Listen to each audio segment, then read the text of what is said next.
On the phone, it's a pleasure to welcome to the program Mattea Kramer. She is the author of A People's Guide to the Federal Budget and a senior research analyst, at the National Priorities Project. Welcome to the program, Mattea. Oh, thanks for having me. Now, all right, Mattea, let's just start with. I want to talk obviously about the so-called fiscal cliff, what we're looking at, and just sort of break it down for people. But what's the most important thing that people should know about the federal budget?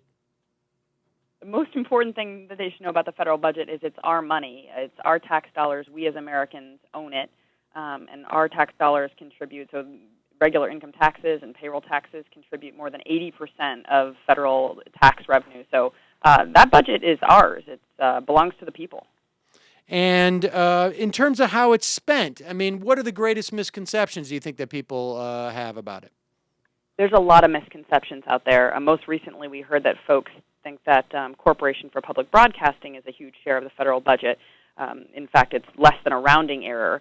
There's a few big-ticket items that make up most of the federal budget. It's Social Security, health care programs, and the military are the biggest pieces of the budget. And in terms of Social Security is self-funded. In other words, at least from an accounting perspective, it's not part of the general fund. Correct. It's funded with trust fund dollars, and as is part of the Medicare program, though not all of it. So we pay special taxes. Those are called payroll taxes. They come out of our paycheck. They're often itemized in, say, Social Security and Medicare. Those dollars go directly to funding those programs. But of course, they're still part of the story of the federal taxes we pay and also the federal benefits that we receive.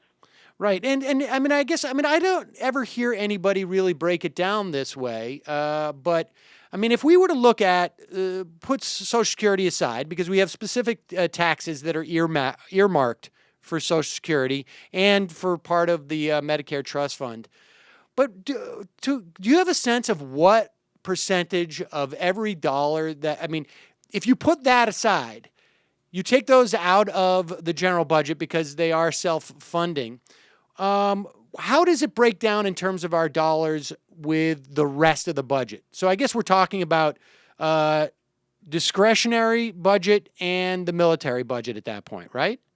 Sure. So if you're looking at just how your income taxes are spent, so that's the money that lawmakers can spend however they want. It's not marked for any special programs.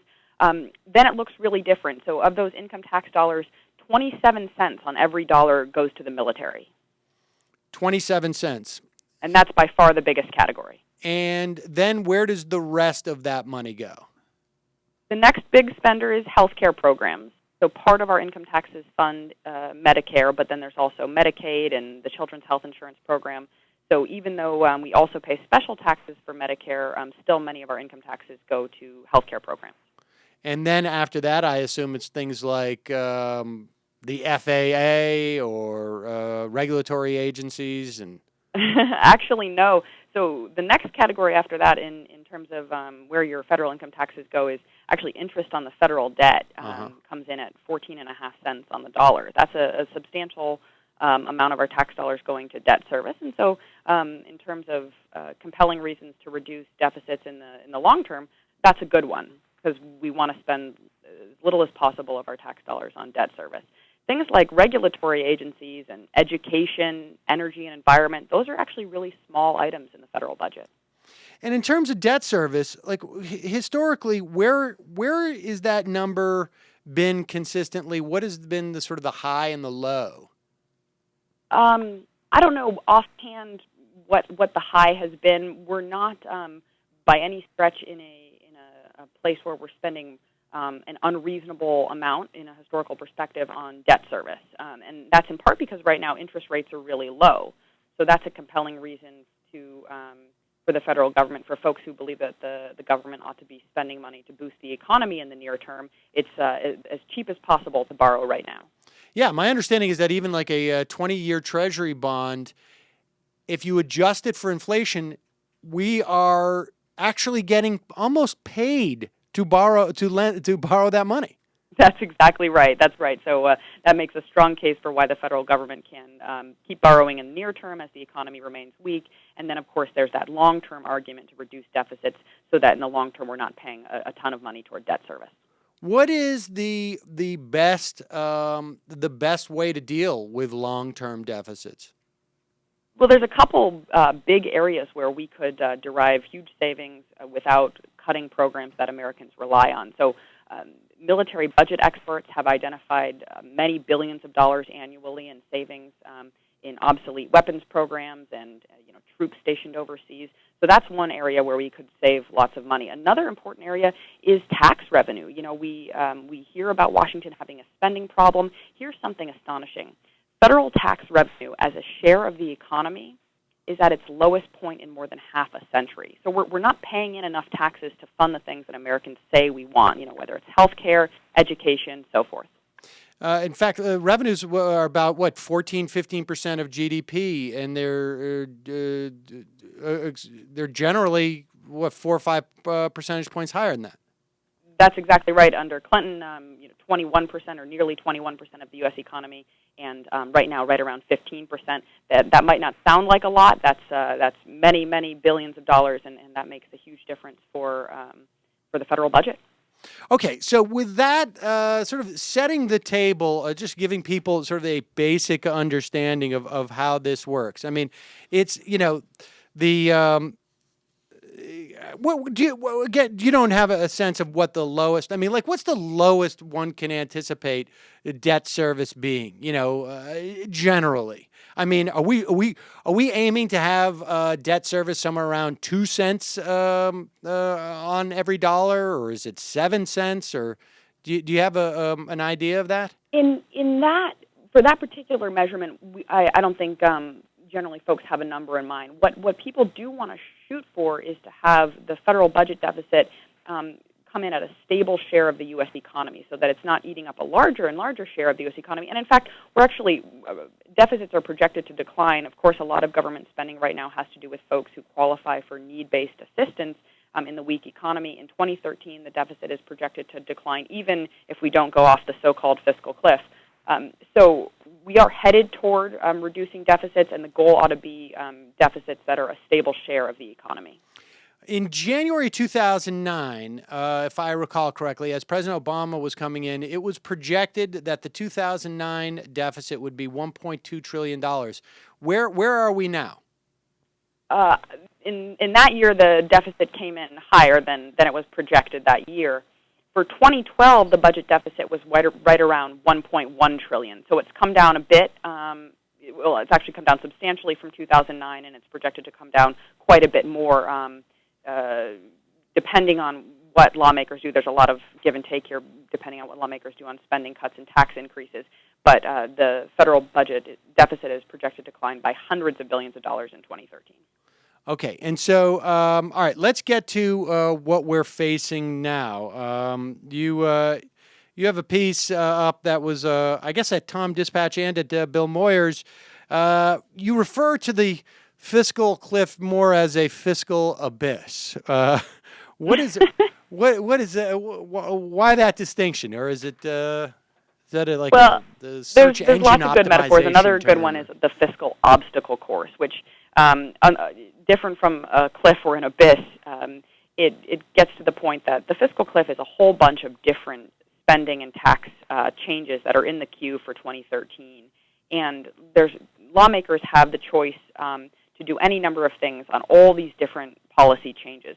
So it's not a cliff. A cliff suggests that it's something monolithic, like we're going to either go off it or we're not. What's a much better way of looking at it is lawmakers are going to have to make decisions about whether particular taxes are going to rise, whether particular spending cuts are going to happen. And basically the likelihood is that they're going to come to an agreement on various parts of this so-called cliff. That means we're not going off a cliff. The economy is not headed for destruction at the start of 2013. Now, the irony here, though, is, okay, we hear everybody talking about the debt crisis.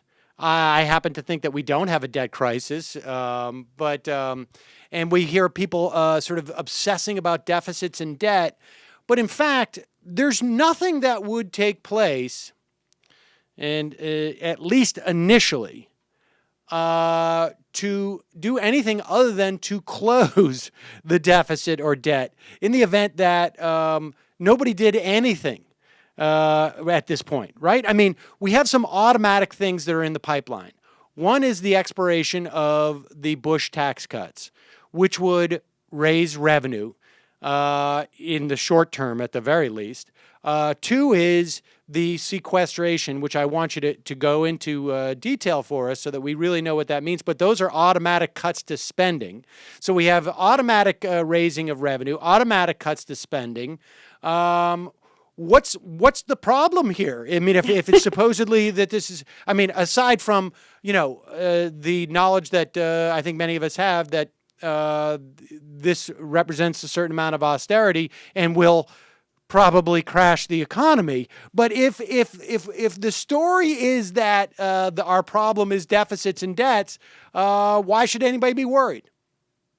Well, right. If your top priority were to reduce deficits, you'd love the fiscal cliff because it would cut the deficit in 2013 in half relative to 2012 or somewhere in that neighborhood.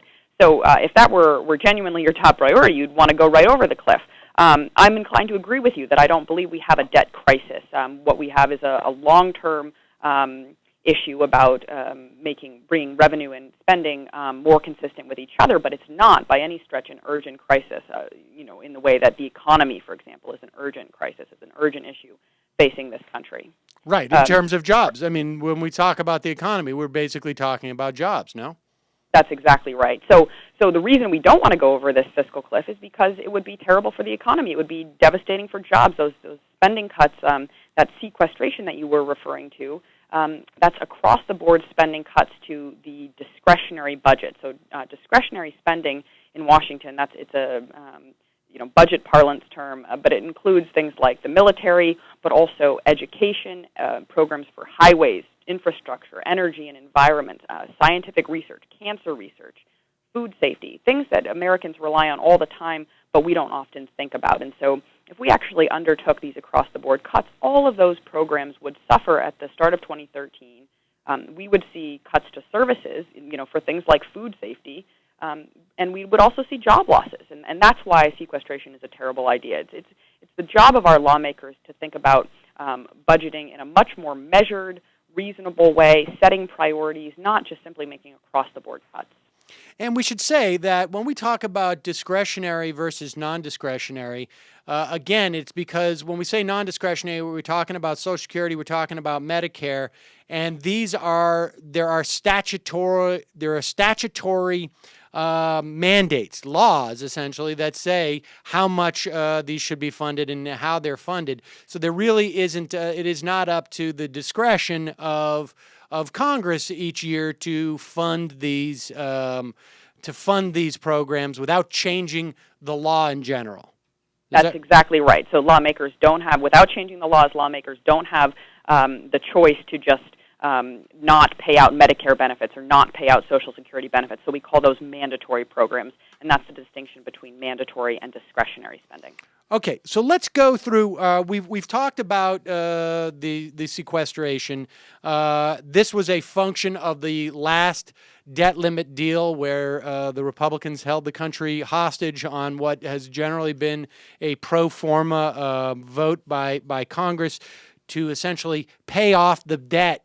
To allow for more borrowing to pay off what has already been spent, and so what is the other element of what's happening? Let's talk about taxes here, because there are some taxes which are going to tax cuts, tax holidays, which are going to expire really over the next month and a half. Walk us through those. So the big one that folks are hearing the most about is the expiration of the Bush-era tax cuts. And, of course, the Bush tax cuts benefit just about every American taxpayer, but the benefits fall most heavily to the wealthiest, and that's why that package of tax cuts has been so controversial. But there are also other tax cuts and tax policies that are set to expire at the end of the year, and a big one is this payroll tax holiday. Many people may not be aware of it, but right now we're paying into Social Security out of our paychecks at a lower rate than we would normally because of this tax holiday, and that was a measure that lawmakers passed to help boost the economy, to put more money in people's pockets, and that's a tax holiday that benefits any working person because everybody, regardless of income level, pays payroll taxes. We know, of course, that not everyone makes enough money to pay income taxes. So that payroll tax holiday benefits all people or all workers, including the most vulnerable. And so there's not much discussion about the fact that this payroll tax holiday will expire, but it will take money out of people's pockets at the start of 13. And we should say that based upon all the research, whether it's the Congressional Research Service or Moody's Analytics, that the payroll tax holiday, because of who it targets, it falls, like you say. I mean, it reduces the percentage of that first 110,000 that wage earners earn. That money goes into the economy most efficiently, I guess is the best way to put it, and it has the most stimulative effect. Now, my understanding is that this payroll tax, and I have a somewhat of a problem with it, because while there is a requirement that this money, the gap, is filled by money from the general fund, it weakens at least the perception of independence and self-sufficiency of Social Security. My understanding is that this tax holiday was a function of the Republicans refusing to continue on the making work pay tax credit. Can you tell us about that? The payroll tax holiday very much was a compromise. If you remember back, Republicans initially were opposed to the payroll tax holiday, and that's a case where, when we see it in Washington all the time, where if something was proposed by the other party, they just dig their heels in whether or not they would normally support it or not. So the Republicans initially were opposed to the payroll tax holiday, but it was an area where President Obama thought that they could come to an agreement. And I'm inclined to agree with you. So you're making a subtle point about how the payroll tax holiday probably isn't good policy because it undermines the perception of solvency in the Social Security program, and it takes revenue out of that dedicated source, the funding source for Social Security. But it was an area where lawmakers could come to an agreement, and therefore that they put that into effect as a stimulative measure for a couple of years, and now that's what's set to expire. So it's good for Social Security that it's set to expire, but it won't be good for some working Americans. And assuming from the politics standpoint, and this is a big assumption, or at least in terms of following the press conference yesterday, that President Obama's press conference, because he seems quite determined to make a deal in the lame duck session. I don't know if that's going to work out, but. If the Bush tax cuts expire, which it would take affirmative action by the Congress to prevent that, and the president or anyone was to introduce middle-class tax cuts, they could add on to that a making work pay tax cut as well, right? That would sort of in some ways function in the same manner that payroll tax holiday did. Yeah, absolutely. And so this isn't being talked about hugely, but lawmakers have a lot of discretion over what to do about these Bush tax cuts. We're really only hearing about whether the tax cuts for the top 2% ought to be allowed to expire or not. But lawmakers do have the option to let the entire package expire, all of the Bush-era tax cuts, which were bad policy in a number of ways, and then retroactively at the start of the year put into place a better package of tax relief that's targeted to those who are most in need, who will most likely spend those benefits immediately. So you're absolutely right. They could put something into place like that making work pay tax credit or something along those lines while letting the entire package of Bush tax cuts expire. Again, that's less politically likely, but it's certainly an option. And